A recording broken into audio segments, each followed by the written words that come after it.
Baik, selamat pagi Bapak, Ibu, saudara-saudari sekalian. Kita patut bersyukur karena atas perkenanan Tuhan Yang Maha Esa, kita dapat bertemu walaupun secara virtual dalam keadaan sehat tanpa kekurangan suatu apapun. Dan pada pagi hari ini, perkenankan saya memperkenalkan diri. Saya Rambu Susanti Mila Maramba dari Universitas Kristen Wirawacana Sumba, merupakan salah satu peserta pelatihan pekerti tahun 2021. Dan video saat ini merupakan rangkaian dari beberapa tugas yang harus kami selesaikan atau yang harus kami kerjakan dalam pelatihan kali ini. Dan pada saat ini saya akan menjelaskan tentang penyusunan bahan ajar dan rubrik penilaian. Yang mana materi penyusunan bahan ajar dan rubrik penilaian itu dibuat dan diberikan oleh Bapak Dr. Syihabudin Said MSI. Oleh karena itu, pada penjelasan saya pagi ini, saya hanya berfokus pada teknik atau cara penyusunan bahan ajar, lebih kepada penyusunan bahan ajar. Baik Bapak Ibu, kita akan memulai teknik penyusunan buku sebagai bahan ajar. Nah, seperti kita ketahui bersama, jikalau kita berbicara tentang bahan ajar, maka jelas kita akan berbicara tentang materi perkuliahan atau materi pelajaran yang mana hal tersebut sudah disusun secara sistematis yang akan dijadikan sebagai sumber belajar dengan tujuannya yaitu untuk mencapai tujuan pembelajaran yang sudah dibuat.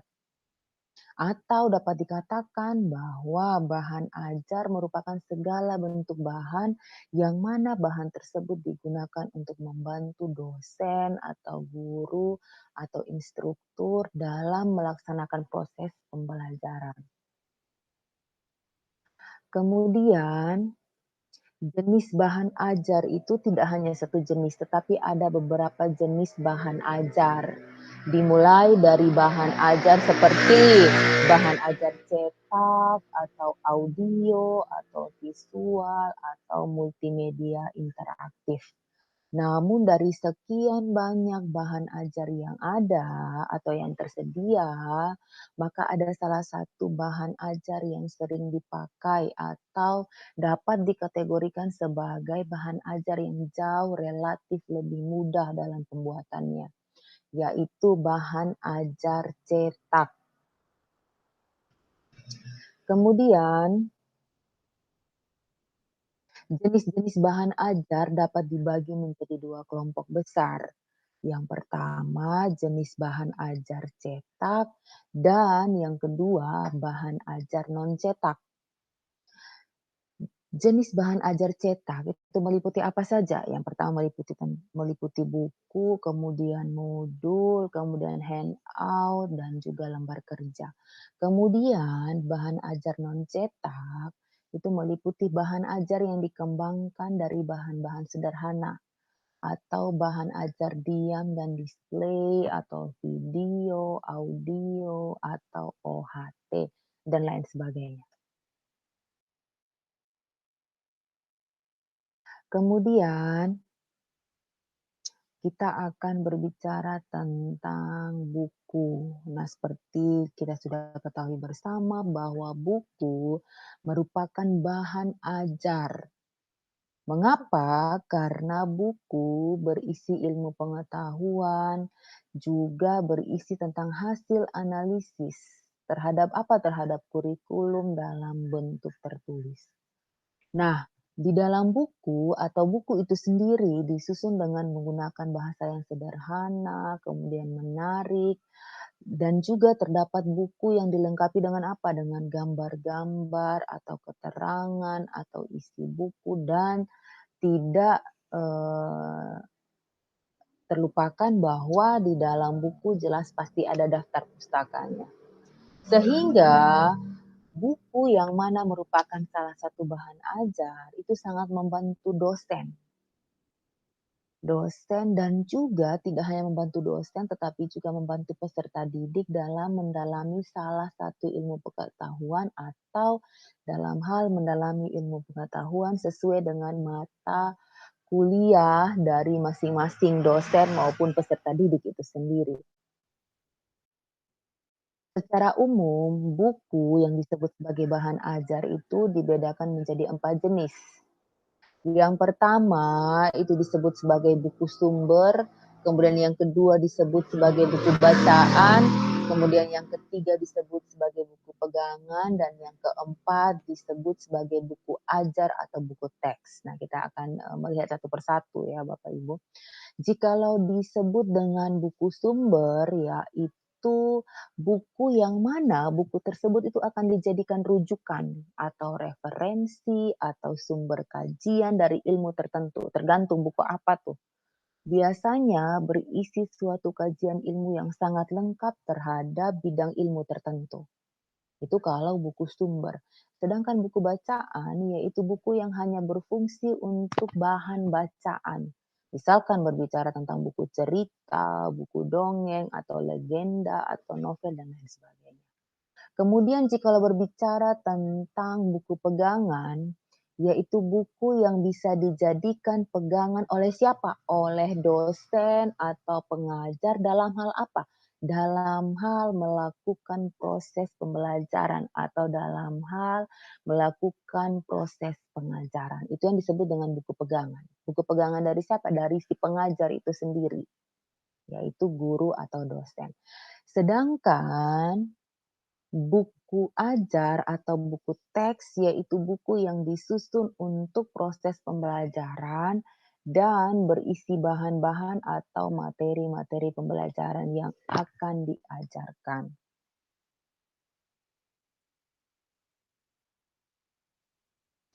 Nah,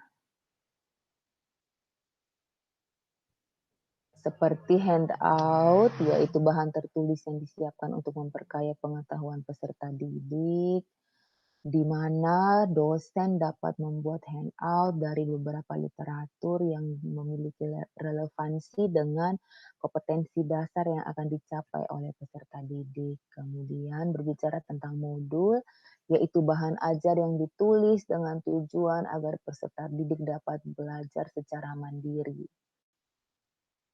Teknik penyusunan bahan ajar cetak. Nah, ada beberapa ketentuan begitu Bapak Ibu ya dalam teknik penyusunan bahan ajar cetak antara lain misalkan harus adanya judul atau materi yang disajikan dalam bahan ajar harus memuat kompetensi dasar atau KD atau materi pokok yang akan dicapai, kemudian menyusun bahan ajar cetak setidaknya ada 6 hal yang harus dipahami. Yang pertama, susunan tampilan bahan ajar itu harus jelas dan menarik, kemudian bahasa yang mudah dimengerti, kemudian mampu menguji pemahaman, kemudian adanya stimulan atau berbicara tentang, sesuatu hal yang menarik untuk dilihat atau untuk dibaca. Kemudian nyaman untuk dibaca dan sajiannya terstruktur, sajian tulisan yang dimaksudkan ya. Kemudian materi instruksionalnya itu menyangkut pemilihan teks, bahan kajian, dan lembar kerja itu harus jelas. Tujuan pengembangan bahan ajar itu ada 4, Bapak Ibu. Yang pertama, harus menyediakan bahan ajar yang sesuai dengan tuntutan kurikulum yang berlaku. Kemudian yang kedua, menyediakan bahan ajar dengan pertimbangan kebutuhan peserta didik itu apa. Kemudian atas dasar pertimbangan kebutuhan yang dibutuhkan oleh peserta didik, itu yang akan menjadi rujukan dari bahan ajar yang akan dibuat. Kemudian membantu peserta didik memperoleh alternatif bahan ajar selain buku teks, dan memudahkan dalam melaksanakan pembelajaran. Sebaiknya bahan ajar yang didesain itu secara lengkap.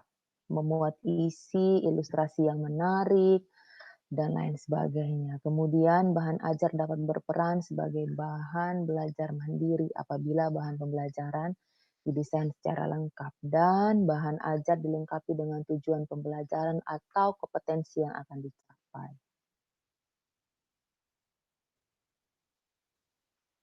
Prinsip pengembangan bahan ajar ada 3 poin, Bapak Ibu, berbicara tentang relevansi, konsistensi, dan adekuasi, atau berbicara tentang kesesuaian, keajegan, dan juga kecukupan.